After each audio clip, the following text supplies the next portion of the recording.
मुंबईतल्या पायधुणी परिसरात डोकाडी या कुटुंबातल्या चौघांच्या कलिंगडातून विषबाधा होऊन झालेल्या मृत्यू प्रकरणात 11 दिवसांनी एक मोठी अपडेट हाती आली आहे आणि त्या चौघांचा मृत्यू हा उंदीर मारण्याचं औषध पोटात गेल्यानं झाला असल्याची धक्कादायक माहिती आहे। डोकाडी या कुटुंबातल्या चौघांच्या मृत्यूच्या FSL अहवालानुसार यकृत, मूत्रपिंड आणि प्लीहाच्या नमुन्यांमध्ये पोटातील पदार्थ, पित्त आणि पोटावरील चरबीच्या नमुन्यांमध्ये झिंक फॉस्फाईड आढळून आल्याचं FSLच्या अहवालात म्हटलंय।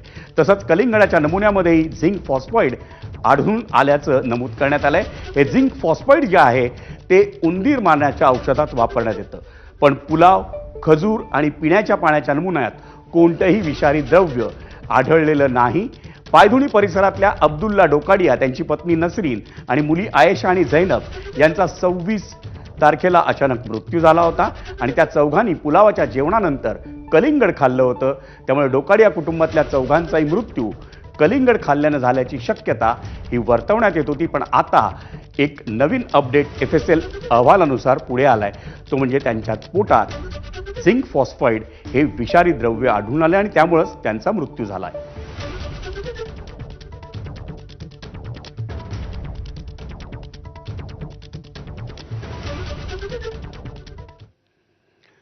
म्हणजे ठाण्यात जणू अघोषित पाणी कपात लागू करण्यात आल्याचं चित्र आणि ती बातमी आपण काल पाहिली होती। राज्य सरकारनं